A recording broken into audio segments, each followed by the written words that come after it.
감사함으로 주의 말씀을 받았습니다. 여러분 주보 가운데 페이지를 보시면 오늘 무슨 얘기할까? 개요가 나와 있습니다.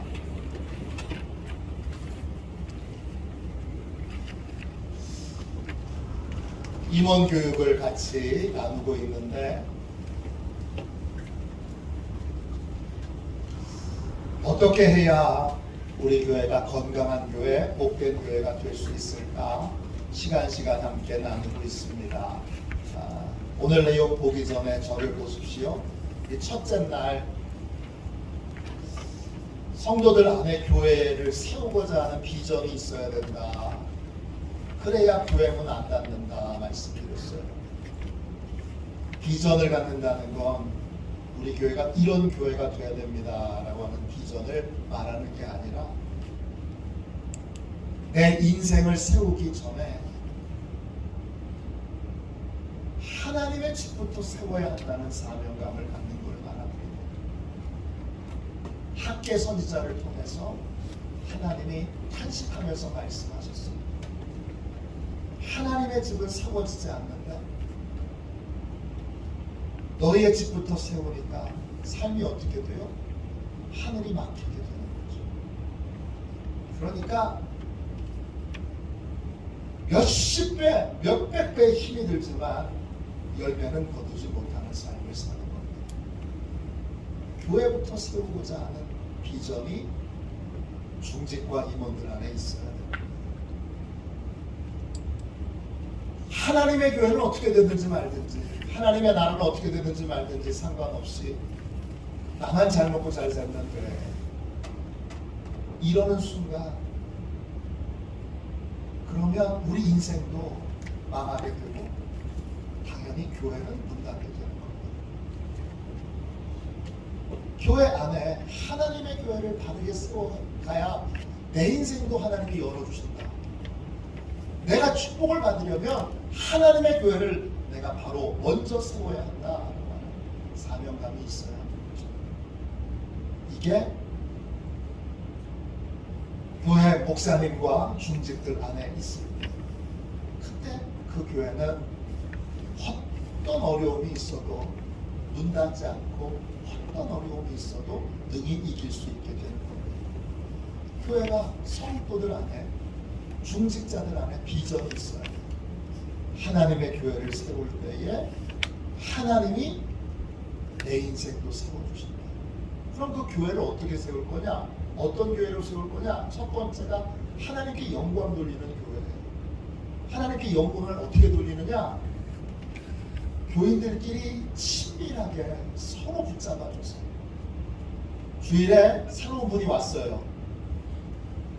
근데 멀뚱멀뚱 그냥 쳐다보고만 있어요. 그건 하나님께 영광 돌리는 교회가 아니에요. 새 가족이 왔네. 새 가족이 교회 문을 들어오는 것 자체가 얼마나 어려운 일입니까? 새 가족이 식당에 들어가서 식사를 하려고 하는 용기를 내는 게 얼마나 어려운 일입니까? 그러면 다가가서 얘기하고 계속 수많은 사람들이 그걸 붙잡아주고 있어야 돼요. 믿음이 강한 분이 믿음이 약한 분들을 붙잡아주고 있어요. 주일 낮에 믿음 없는 사람이 시간을 내서 예배에 나오는 것이 얼마나 어려운 일입니까? 스스로의 힘으로는 안 되면 찾아가고 전화하고, 그래서 한두 사람이 아니라 우리 속회에서 이번 주일날 안 나온 분이 있어요. 그러면 속장님 전화하고 인도자님 전화하고 또 교회 그 같은 소곤에 있는 그 분 전화하고 선교에 있는 분 전화하고 목사님 전화하고 전화만 해요. 찾아가고 무슨 일이 있어요? 왜 그랬어요? 아팠어요? 사방에서 이렇게 붙잡아주는 손이 있어서 하나님께 영광 돌리는 거. 제가 로마서를 같이 나누면서 이번에 로마서를 제가 4번째 나누고 있는데, 제가 나누는 로마서를 처음부터 끝까지 나눈 것 가운데 이번에 제일 강력하게 하나님이 주신 건 하나님께 영광 돌리는 거였어요. 지금까지는 그렇게 생각해 본 적이 없어요. 하나님의 영광 돌리는 교회는 어떤 교회냐? 한 사람도 빠짐없이 다 서로 손이 있어서 서로 붙들어가지고 믿음이 약한 사람들을 다 붙들어서 같이 나와서 하나님 한 사람도 빠짐없이 다 왔어요. 우리 가정에도 하나님 우리 가정 식구들 한 사람도 빠짐없이 다 왔어요. 이게 하나님께 영광 돌리는 교회예요. 그 영광 돌리는 교회가 되기 위해서는 촘촘하게 서로 붙잡아주고 있어요. 성도가 교회 안 나왔는데, 권사님이 안 나왔는데, 집사님이 안 나왔는데, 사가족이 안 나왔는데 멀뚱멀뚱 안 나왔나 보다. 이런 건 하나님께 영광 돌리는 교회가 아니에요. 하나님께 영광 돌리는 교회가 되려면 그러면 서로 촘촘하게 붙잡아주고 있어요. 그래야, 그래서 한 영혼도 교회 안 나오는 건 아예 꿈도 못 꾸고 예배 빠지는 건 꿈도 못 꾸는 그러한 단단한 공동체가 되는 것, 그것이 바로 하나님께 영광 돌리는 교회예요. 누가 하느냐? 그걸 하기 위해서 우리 장로님들이, 권사님들이, 집사님들이, 또 목사님들이 거기에 힘을 모아요. 그게 하나님께 영광 돌리는 교회고, 그런 교회를 세워가야 되는 거예요. 그래서 제가 정말 간절히 원하는 건 화도 시온 교회에서 목회하는 동안 하나님께 영광 돌립니다. 다 왔습니다. 한 번만이라도, 아주 그러면 좋겠지만 한 번만이라도 다 왔습니다. 이렇게 고백할 수 있는 날이 오기를 바라고, 그런 날을 꿈꾸면서 열심히 지금 전화하고 연락하고 하는 거죠. 청년부 수련회, 중고등부 수련회 왜 해요? 학생들 다 데리고 나오도록, 청년들 다 데리고 나오도록 하는 거예요. 다른 거 아니에요. 애들하고 놀러 가요. 애들하고 어디 멀리 가요. 다 데리고 나오려고 해요. 다른 이유가 하나도 없어요. 그거 하나예요. 온 마음을 다해서 하나님께 영광 돌리는 교회, 하나님 다 왔어요 이렇게 고백할 수 있는 교회를 세워가는 것이 바로 교회를 세우는 첫 번째 모습이에요. 그게 좁은 교회예요. 좁은 교회는요, 새 가족이 오잖아요. 그러면 벌떼같이 달려들어요. 아유, 잘 오셨어요. 어떻게 오셨어요? 아, 어디 사세요? 뭐 하세요? 물론 너무 귀찮게 해서는 안 되겠지만 적당히 예의를 갖춰서 안부를 묻고 인사를 하고 나누는, 매주마다 인사하는 사람이 서너 사람이 돼서 한 4주 나오니까 최소한 교회에서 10명 이상을 알게 되고, 그러면 밥도 같이 먹고, 그러면 속회도 하고, 그럼 선교회도 들어가고, 그러면 교회에 정착하게 되는 거예요. 새 가족이 왔는데도 왔는지 안 왔는지 그냥 관심도 없이 왔나보다 갔나보다, 그렇게 관심이 없는 교회. 그런 교회는 하나님께 영광 돌리고자 하는 목적과 사명이 없는 교회. 오늘 같이 나누려고 하는 두 번째 교회에, 우리가 세워가려고 하는 교회의 모습은 어떤 거예요? 은혜가 풍성한 교회예요. 은혜가 풍성한 교회는 어떤 교회죠? 우리 교회는 은혜가 풍성한 교회인가요? 은혜가 풍성한 교회의 특징이 뭔지 오늘 탕자의 비유가 얘기해주고 있어요. 탕자의 비유는 예수님이 알려주신 비유의 말씀이에요. 어느 부잣집에 아들이 둘이 있어요. 둘째 아들이 아버지가 죽으면 받을 유산을 아버지 미리 땡겨주세요. 그리고 받아가지고 먼 나라로 가서 방탕하다가 그 돈을 다 탕진해버립니다. 아들은 거지가 됐어요. 그래서 돼지를 키우게 되는데, 비참한 건 일은 시키는데 밥 주는 사람은 한 사람도 없어요. 뭐가 부러울 정도로 비참하냐 하면 돼지가 부러울 정도로 그렇게 비참해요. 돼지는 주업 열매라도 빨리 먹는데, 주업 열매는 감작과에 그렇게 아주 가난한 사람들은 간혹 먹기도 하는 감작과의 식물이에요. 그걸 돼지가 시커먼 걸 보고 돼지는 저렇게 먹을 걸 많이 먹는데 나는 밥 주는 사람이 한 사람도 없네. 너무 서러운 거예요. 돼지를 키우도록 그렇게 고용은 됐는데 밥도 안 주고 일을 시키는 거예요. 그러니까 너무 비참한 현실 가운데 이 둘째 아들이 각성을 하게 됩니다. 그 각성의 말씀이 17절에 나오죠. 17절에 이에 스스로 돌이켜 이르되 내 아버지에게는 양식이 풍족한 품꾼이 얼마나 많은가. 나는 여기서 죽여 죽는구나. 우리 아버지 집에는 최소한 품꾼들은 밥이라도 시켜 먹는데 아들인 나는 여기서 밥도 못 먹고 굶주려서 배 쫄쫄 굶주려서 죽는구나. 이게 뭔가 그렇게 자기의 현실을 자각하고 아버지의 집으로 돌아가기로 결심합니다. 그런데 아버지 볼 면목이 없잖아요. 재산을 절반이나 다 탕진하고 아버지에게 무슨 면목이 있어서 돌아가겠어요? 아버지 볼 면목이 없기에 이 둘째 아들이 아버지에게 이렇게 말하기로 결심합니다. 18절 19절이죠. 네, 오늘 프린트물에 있습니다. 여기 말씀의 핵심이에요. 내가 일어나 아버지께 가서 이르되 아버지 내가 하늘과 아버지께 죄를 지었사오니 지금부터는 아버지의 아들이라 일컬음을 감당하지 못하겠나이다. 나를 품꾼의 하나로 보소서 하리라 하고 제가 잘못했어요 아버지. 뉘우치는 마음을 이렇게 표현한 거예요.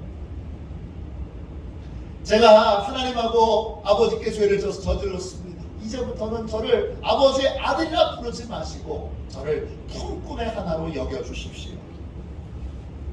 진실한 고백이고 뉘우치는 고백인데 이 고백을 잘못 해석하면 신앙에 아주 위험한 독소가 될 수 있는 부분이 이 고백에 있습니다. 이 고백의 독소 조항이 뭐냐 하면 둘째 아들은 아버지의 사랑을 엄청나게 오해하고 있어요. 둘째 아들의 오해가 뭐죠? 아버지의 사랑이 내가 행동한 결과에 따라서 달라질 수 있다고 그렇게 믿는 거예요. 그 아버지가 하나님이잖아요. 다른 말로 하나님의 사랑의 크고 적음이 인간의 행위에 달려있다라고 하는 그러한 오해를 불러올 수 있는 고백이에요. 내가 잘하면 하나님이 나를 많이 사랑하시고 내가 잘못하면 하나님이 나를 미워하신다. 이런 생각과 논리를 이 본문에서 가져오게 됩니다. 이런 오해가 이 본문에서 분명히 있어요. 이런 오해. 하나님은 내가 잘하면 나한테 잘해주시고 내가 잘못하면 하나님은 나를 미워하시고 하나님의 사랑의 크기와 넓이가 나의 행동에 달라서 바뀌고 달라질 수 있다. 이 오해가 교회 안으로 들어오고 성도들 안에 들어오면 은혜가 메마르게 됩니다. 이런 오해가 교회의 성도들의 마음을 지배하게 되면 그 교회는 성과주의, 공로주의, 율법주의, 획득주의에 빠지게 됩니다. 이단의 논리도 여기서 크게 벗어나지 않아요. 모든 이단의 논리들 안에는 이 성과주의, 공로주의, 율법주의, 획득주의가 있어요. 잘해야 돼요. 열심히 해서 하나님한테 인정받아야 돼요. 신천지가 그런 거예요. 또 모든 이단 안산홍증이래 딱 이래요. 통일교 딱 이래요. 천부교 딱 이래요. 열심히 해야 돼. 그리고 열심히 안 하면 가스라이팅 하죠. 사방에서 가스라이팅. 믿음이 있는 거야 없는 거야? 어? 변화된 거야 안 된 거야? 그러면서 가스라이팅을 심하게 하는 거죠. 그게 이단들의 그 신앙생활의 형태입니다.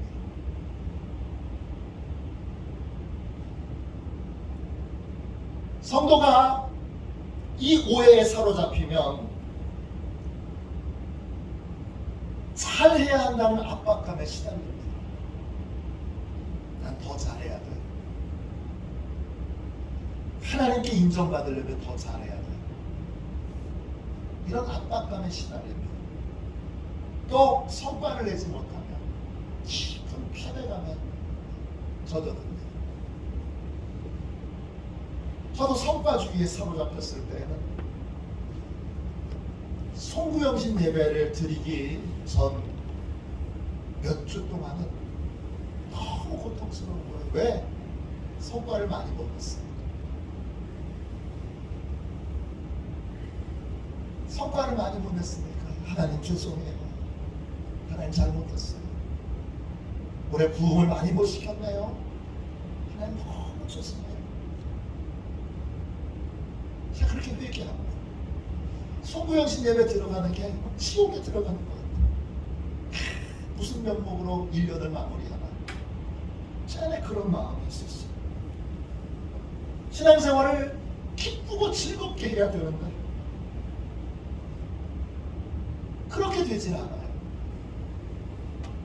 구원받은 것만으로도 하나님께 감사하고 즐거워하고 기뻐해야 되는데 더 잘해야 돼 라는 생각에 지배를 받게 되면서 구원받은 기쁨도 감격도 다 사라지게 됩니다. 이 성과주의, 공로주의, 율법주의, 획득주의 여기서 벗어나서 하나님의 은혜를 회복하려면 우리는 우리 자신에게 이런 질문을 던져야 됩니다. 어떤 질문이죠? 내가 잘하면 하나님의 자녀고 잘못하면 하나님의 품꾼인가? 이것에 대한 하나님의 대답은 뭐죠? 하나님의 사랑은 우리의 행위와 결과에 상관없이 언제나 최고입니다. 언제나 풍성합니다. 하나님은 잘했다고 더 사랑하시고 잘못했다고 덜 사랑하시지 않아요. 왜냐? 잘해도 하나님의 사랑은 늘어나지가 않아요. 왜 늘어나지 않느냐? 하나님의 사랑은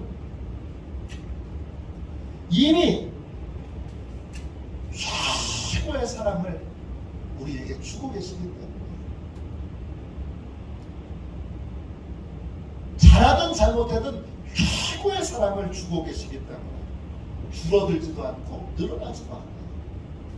하나님은 항상 최고로 우리를 사랑하고 계십니다. 순회선교단 우리 김용희 선교사님의 쓰신 책 가운데 복음을 영화롭게 하라, 이분이 복음학교라고 하는 걸 오랫동안 해왔는데 그 복음학교의 강의록이에요. 이렇게 두꺼운 책이에요. 그 책에 타나들에 대한 고백이 나와요. 이건 참 지독해요. 아들 이름도 다 특별하게 썼어요. 큰아들 이름이 김충성이에요. 그리고 나중에 아들 이름 중에는 김선교도 있어요. 지독한 분이에요. 큰아들이 고등학교 1학년 때 자퇴를 했어요. 학교 생활을 잘 적응을 못해서 자퇴를 하니까 내가 어떻게 할까 그러다가 외국 선교사님한테 보내요. 그래서 거기서 학교도 다니면서 작은 선교사 역할을 하라고 보냈어요. 친척집에도 한 번 가본 적이 없는 고등학교 1학년짜리 아들을 낯선 외국에 뚝 떼서 보냈으니까 잘 지내나 걱정이 많이 되잖아요. 그래서 얘가 잘 지내나 궁금한 차에 그 지역에서 선교를 하시던 선교사님이 잠깐 귀국을 하셨어요. 그래서 아들이 잘 지내는지를 물었어요. 그랬더니 선교사님이 이렇게 대답합니다. 잘하고 있습니다. 너무 잘해서 탈입니다. 잘하고 있습니다까지는 좋았는데 너무 잘해서 탈입니다. 이게 마음에 탁 들어왔어요. 무슨 의미냐 이렇게 다시 물으니까 나이에 비해서 너무 잘해서 한 칭찬이라고 하면서 이런 얘기를 덧붙여. 이제 겨우 고등학교 1학년 나이 아닙니까?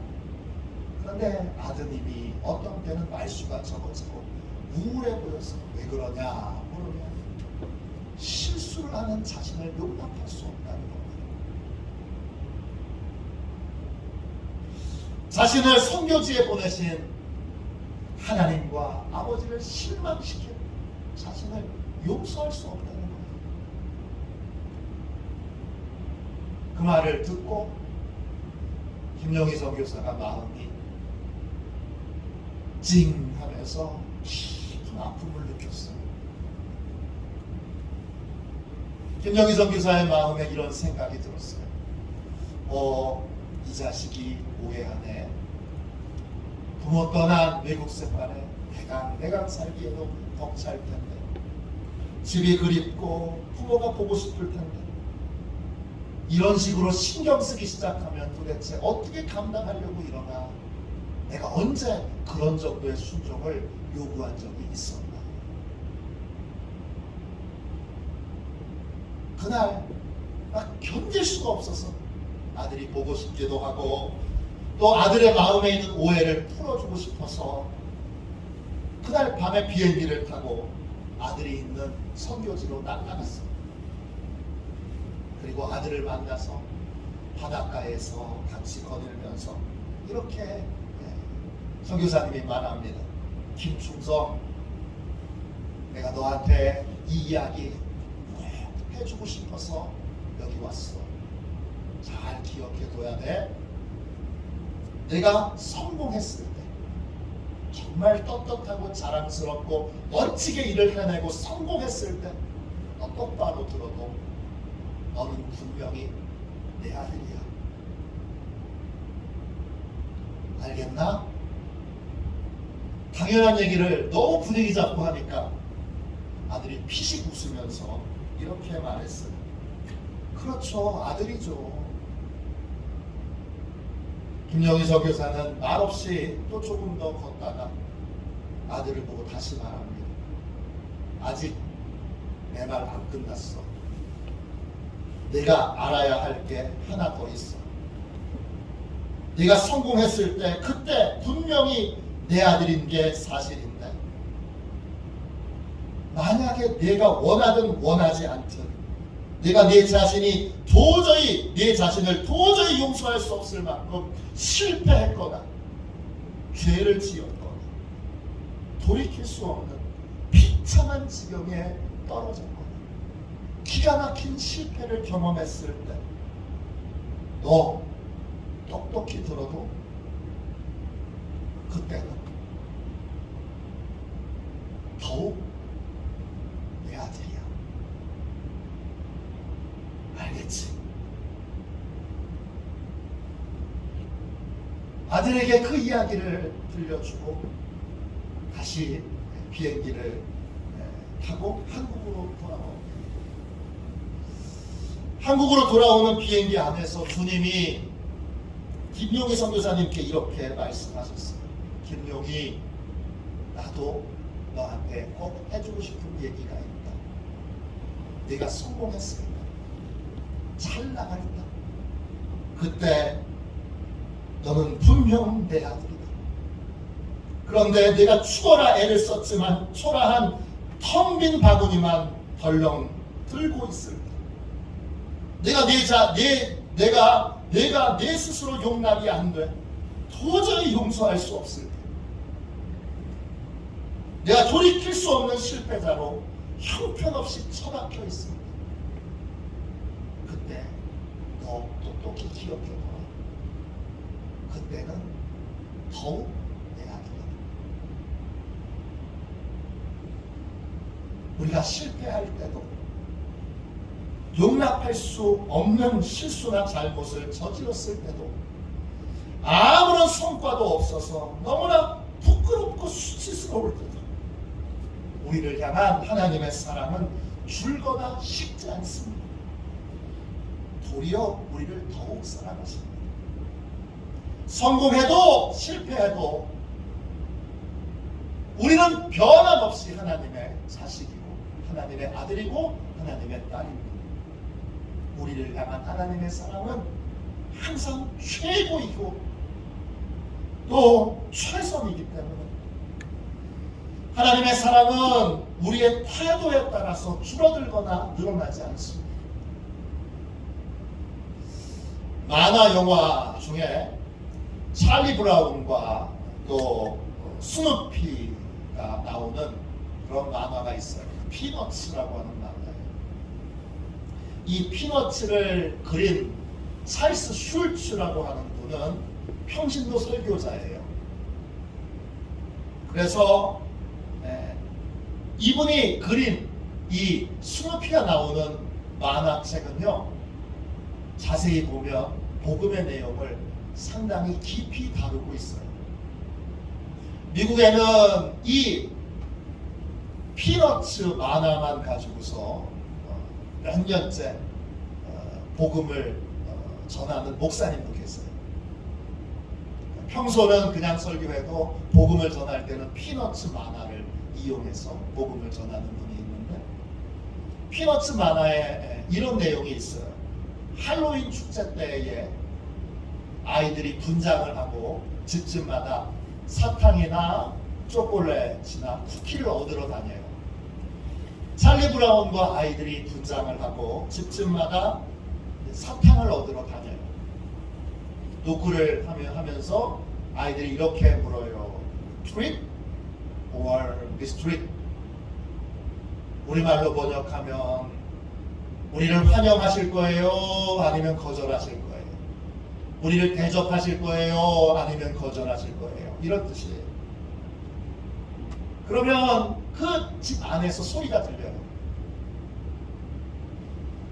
기다려! 그러면 환영한다는 뜻이에요. 그러면 아이들이 주머니를 꺼내서 사탕이나 초콜릿을 받을 준비를 다 해요. 아이들이 로즈라고 하는 아주머니 댁을 방문하게 됐어요. Treat or mistreat? 그랬더니 그 로즈 부인이 이렇게 얘기해요. Wait! Wait! 잠깐만 기다려!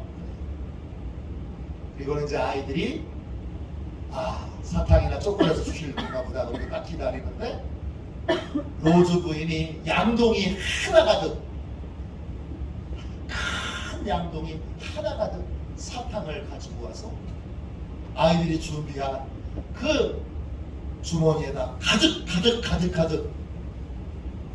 사탕을 부어주는 거예요. 애들이 기분이 너무 좋아졌어요. 그리고 서로들 이렇게 얘기하는 거예요. 로즈 부인이 사탕을 이렇게 많이 준 걸 보면 우리가 너무 사랑스러운가 봐. 나는 로즈 부인이 이렇게 크게 사탕을 많이 줄 만큼 너무나 사랑스러워. 그러자 찰리 브라운이 그 아이들에게 이렇게 말합니다. 야, 이 멍충아, 우리가 사탕을 많이 받은 것은 우리가 귀엽기 때문이 아니라 우리를 향한 로즈 부인의 사랑이 엄청나게 크기 때문이야. 이게 복음이죠. 복음의 핵심은 우리를 향한 하나님의 사랑이 엄청나게 크기 때문이야. 그거예요. 그 하나님의 사랑이 우리가 실수할 때도 실패할 때도 넘어질 때도 한결같고 변하지 않고 언제나 풍성하고 충만하다는 걸 교회가 성도들이 인정하게 되면 교회 안에 뭐가 생기죠? 안정감이 생깁니다. 실패할까봐, 실수할까봐 두려워하는 그러한 마음이 사라지게 됩니다. 성과를 내지 않아도 실패해도 하나님의 사랑은 변함이 없다는 걸 확신하게 되면 우리 안에, 우리 교회 안에 안정감이 생깁니다. 이게 은혜가 있는 교회의, 은혜가 풍성한 교회의 특징입니다. 은혜가 풍성한 교회는 이런 안정감이 있습니다.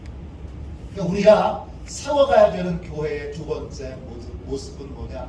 첫 번째 모습은 하나님께 영광 돌리는 교회라면, 두 번째 모습은 안정감이 있는 교회. 아이들부터 어른까지, 담임 목사님까지. 성도들이 교회 목사님에게 얘기하는 거죠. 목사님, 실패해도 괜찮아요. 교회 성도들이 장로님께 말씀드리는 거죠. 장로님, 실패해도 괜찮아요. 권사님께 말씀드리는 거죠. 권사님, 실패해도 괜찮아요. 집사님에게 실패해도 괜찮아요. 우리 청년들에게, 청년들 실패해도 괜찮아요. 학생들 실패해도 괜찮아요. 하나님이 우리를 변함없이 사랑하시는 것처럼 우리도 당신이 아무리 실패해도 변함없이 한결같이 사랑할 거예요. 존중할 거예요. 아낄 거예요. 귀하게 여길 거예요. 이게 안정감이에요. 은혜가 풍성한 교회는 이 안정감이 있어요. 안정감이 있으면 어떻게 되죠? 그러면 과감하게 도전하고 과감하게 새로운 일들을 해나갈 수 있게 됩니다. 이 안정감이 없으면 어떻게 돼요? 그러면 실패할까봐 두려워서 새로운 일을 하지 못해요.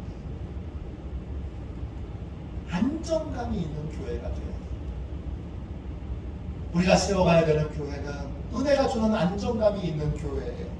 이 은혜가 주는 안정감이 있는 교회가 되려면 어떻게 해야 되죠? 네 가지가 있어요. 옆에 페이지를 보세요. 첫 번째, 우리의 어떤 행위보다 하나님의 사랑이 크다는 걸 인정해야 돼요. 구약에 호세아가 있지요. 고멜은 문제가 많은 여자인데 하나님이 아내로 삼아라 그러셨어요. 음행을 저지른 고멜은 호세아의 사랑을 받을 자격이 없어요.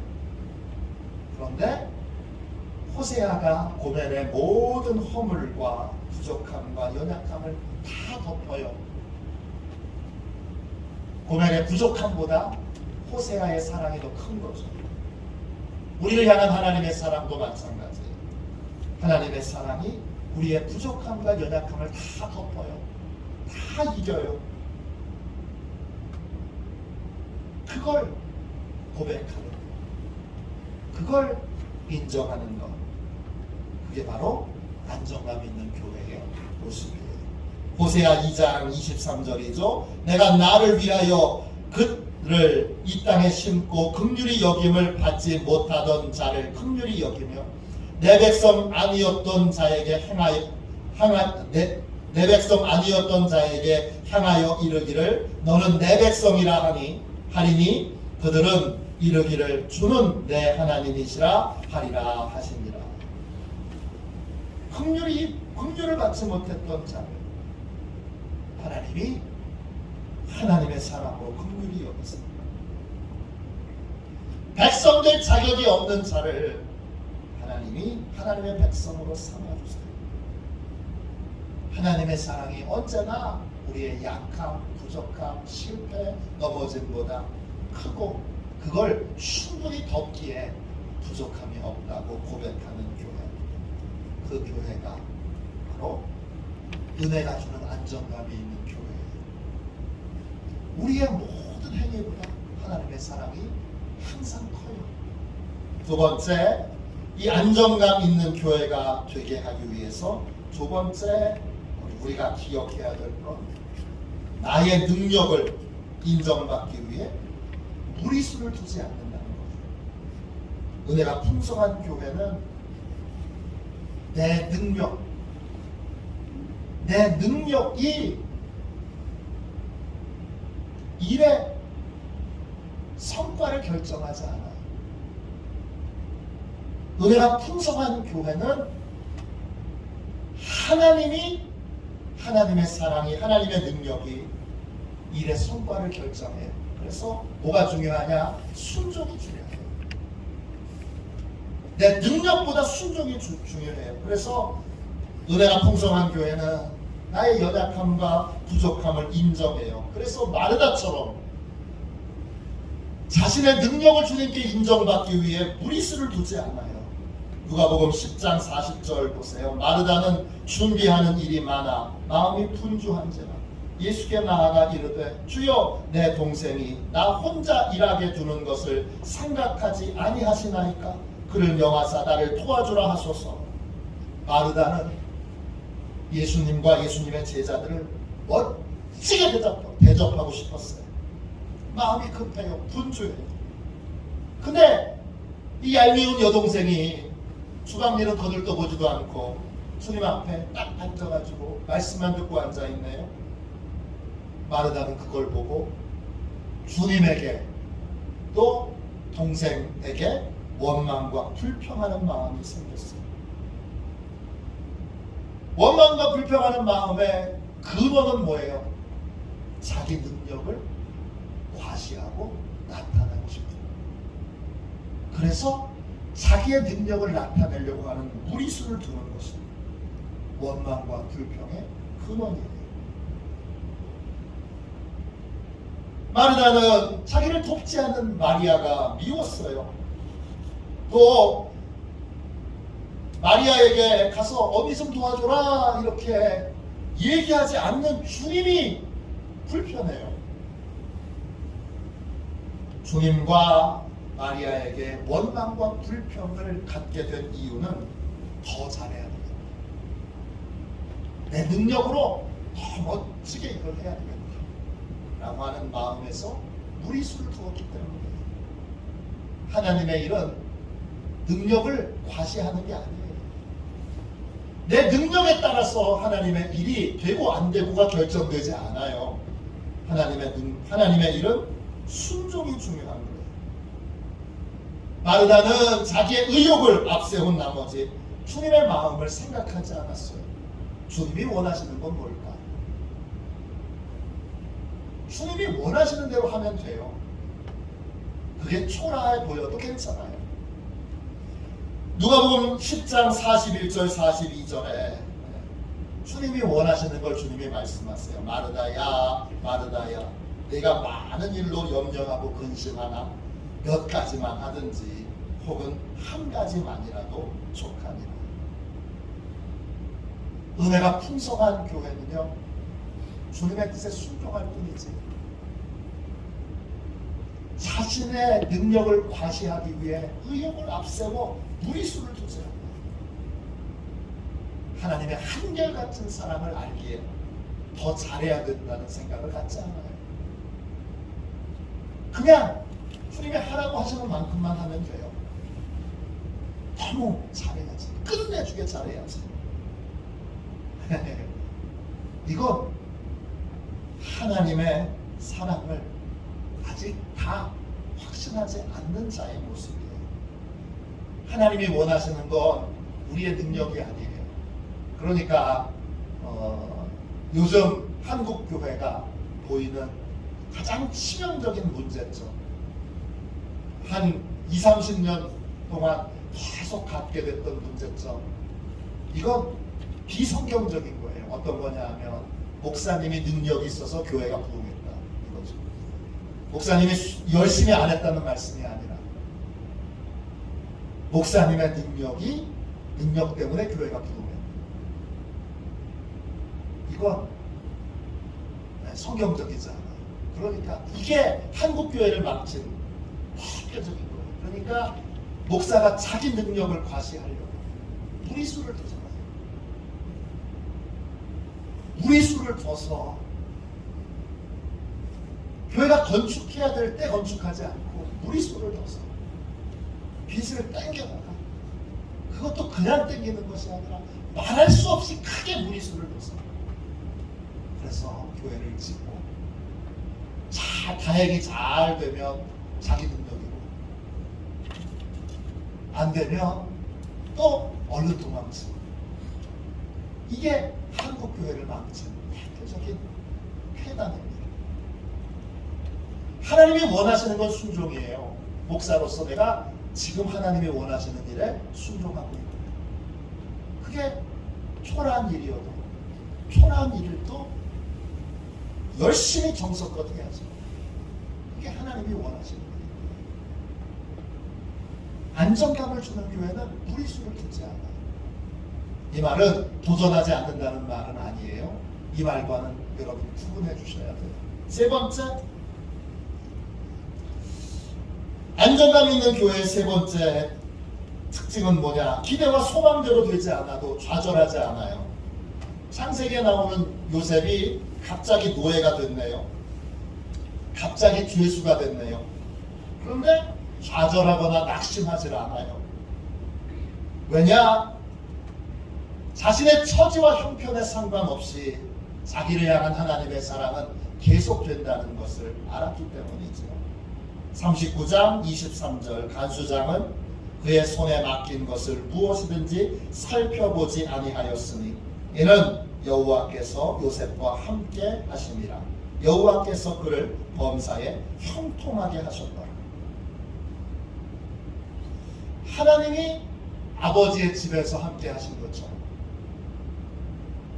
또 노예로 살 때 함께 하신 것처럼 죄수로 함께 할 때도 주님이 함께 하세요. 하나님이 함께 하셔서 변함없이 요셉을 도와주세요.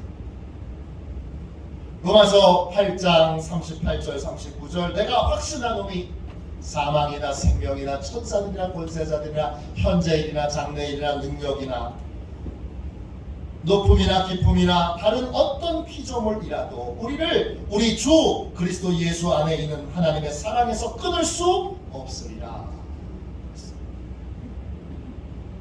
은혜가 풍성한 교회는 내가 소망했던 대로 안 됐어요. 그래도 변함없이 하나님의 사랑이 지속된다는 걸 알아요.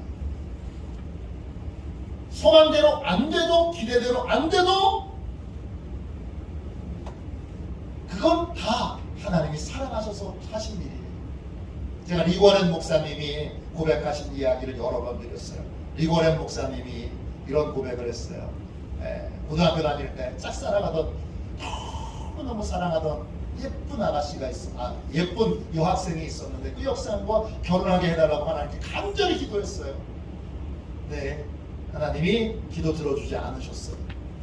나중에 리고렌 목사님이 지금의 부인 사모님을 만나고 그리고 나서 결혼하고 가정을 꾸리고 나서 하나님 앞에 늘 감사하는 기도 제목 중에 하나는 뭐냐 하면 그때 기도 응답 거절해 주신 거에 대해서 항상 감사하고 있어요.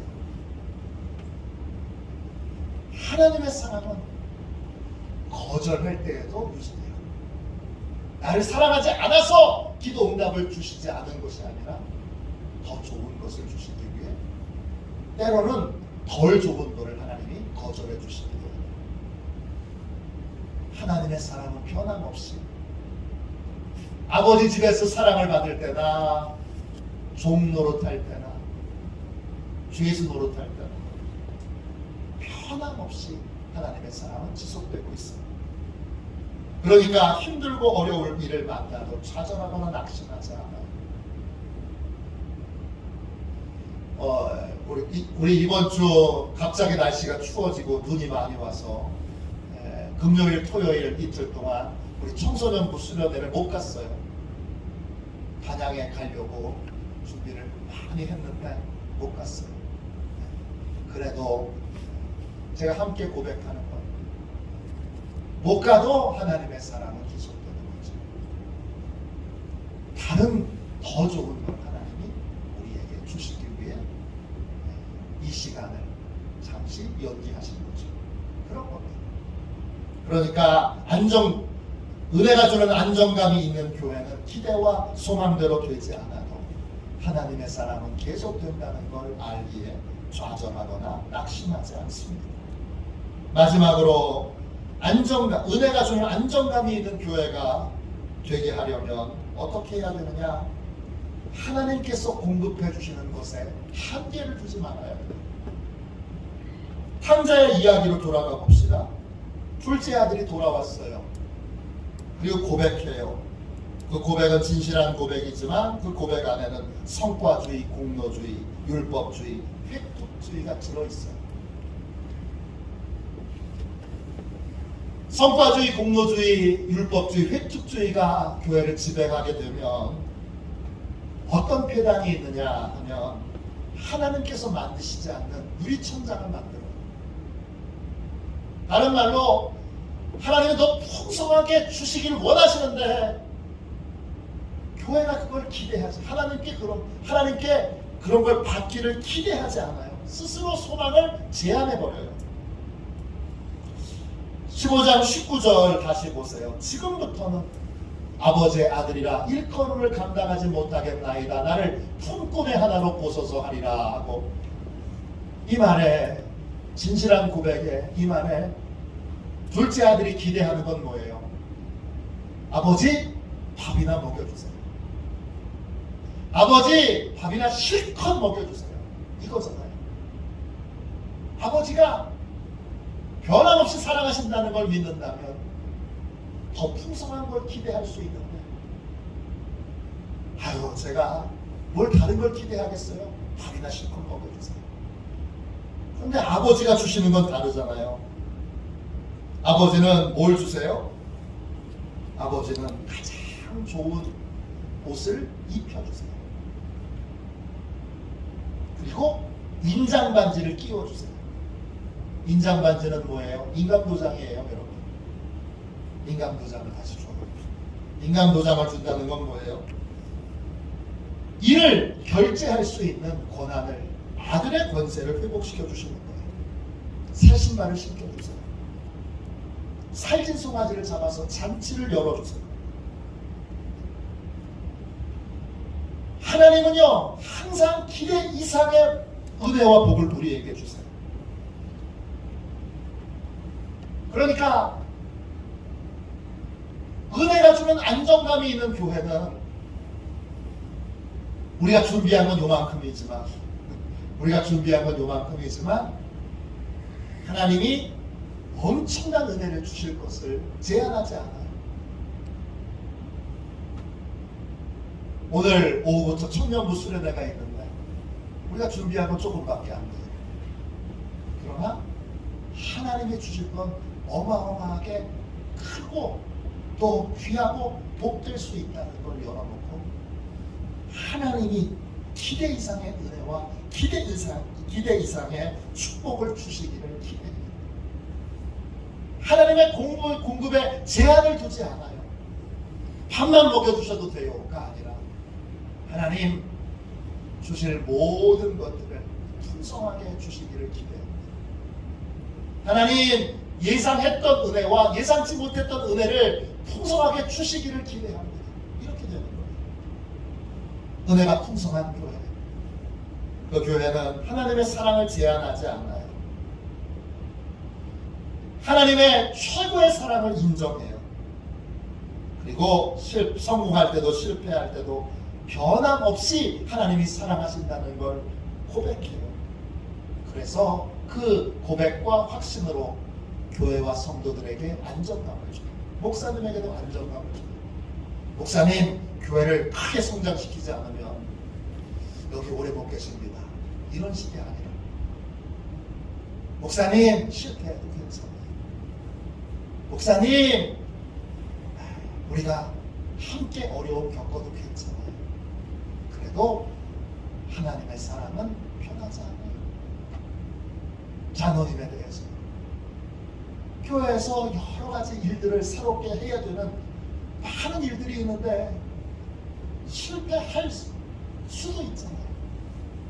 예상과 다른 어려움을 겪을 수도 있잖아요. 그래도 괜찮아요. 왜? 그래도 변함없이 하나님이 우리를 사랑하십니다.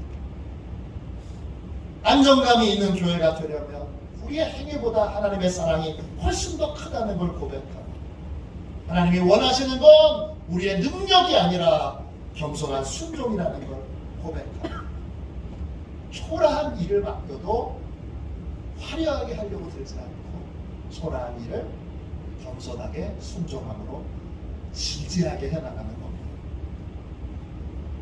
하나님의 사랑이 어떤 상황에도 지속되고 기대 이상의 선물을 항상 주신다는 걸 믿는 교회, 그 교회가 바로 은혜가 주는 안정감이 있는 교회, 이게 좋은 교회입니다. 은혜가 풍성한 이러한 교회가 되도록 여러분 모두가 다 하나님이 주시는 이 은혜의 통로가 되는, 은혜가 주는 안정감의 통로가 되는 그러한 복된 인생들이 다 되시기를 주님의 이름으로 축원합니다. 우리 함께 이 시간 우리 찬양하고 통성으로 기도합시다. 90장 우리 1절만 두 번 찬양하고 하나님 앞에, 하나님 우리 교회가 귀한 우리 임원들과 또 우리 중직자들을 통해서 은혜가 풍성한 교회, 은혜가 주는 안정감이 있는 교회 되게 해주시고, 우리 성도들의 가정이 다 성과주의가 아니라 율법주의가 아니라 은혜가 주는 안정감, 자녀들이 그 안정감 가운데 잘 자랄 수 있다. 실패해도 얼마든지 다시 일어설 수 있는 그러한 영적인 힘을 늘 가정에서 교회에서 공급받을 수 있도록 우리 함께 통성으로 기도하겠습니다.